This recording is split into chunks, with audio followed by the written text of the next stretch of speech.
She didn't open the door. She just pressed her lips against the crack in the frame and spat the words through it like venom. "We sold your things. The kids have a new father now. Get lost." It wasn't rage that filled me, or grief, just clarity. 8 months in the desert had stripped away everything but instinct and calculation. So I said 2 words.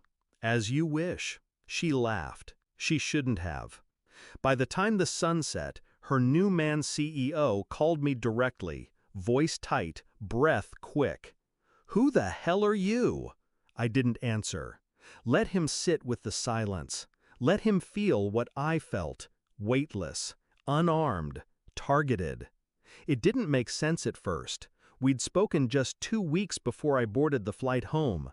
She'd sent a picture, our kids on the trampoline, her smile wide and perfect. No hint, no warning. Then I landed, cab home, bags still dusted with foreign sand. And that door didn't open. The locks were changed, the curtains pulled. I knocked once. She spoke like I was a pest. No explanation, just finality, just dismissal. I stood there for a long time, long enough for the neighbor's porch light to flicker on.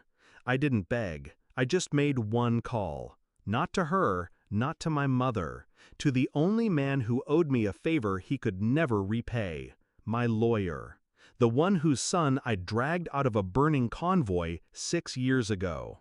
He didn't ask questions, just said, "Give me 8 hours." I checked the street cameras myself. The man had been coming over for 3 months, always when I called from overseas, always after the kids were asleep, sloppy. I pulled his name from her phone records. A financial consultant, divorced, ambitious, too clean. I looked deeper. He wasn't just her lover, he was angling.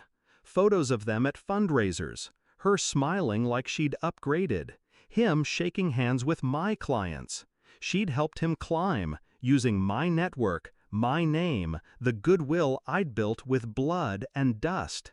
And he was dumb enough to let her, dumb enough to believe she was loyal. I dug until I hit something sharp. One document, an email chain.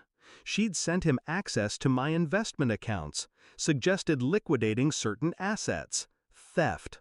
Malicious, deliberate theft. For a man who fancied himself corporate royalty, he had no idea the walls he'd just walked into. I sent the email to my lawyer. Subject line, "Pull the pin." At 7:04 p.m., the man's CEO called, stammered my name, asked if I was that Anthony Raines, the one who owned 8% of their firm through a blind trust, the one who had mentored 3 of their board members. I let him talk, let him connect the dots. Finally, he asked, "Why are you doing this?" I said only, "Because your golden boy stepped on a landmine, and my name was on it." I forwarded the email chain, proof of breach. Ethics violation, corporate espionage. The CEO didn't speak again, just hung up. She called that night, for the first time in weeks, voice trembling.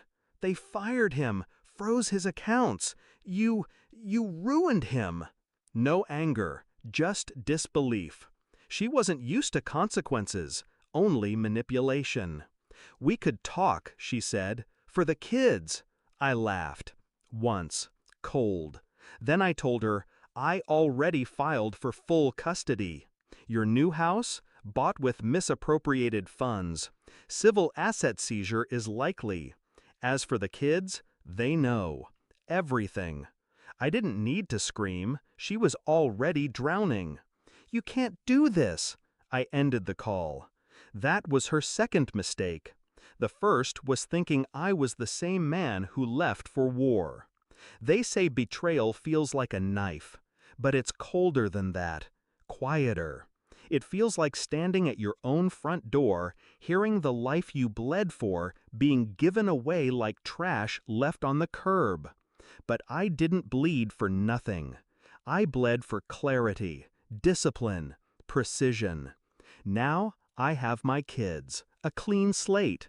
And she has silence, disgrace, a man who'll never work in his field again. I'm not angry anymore, just focused. As you wish, I said, and I meant it.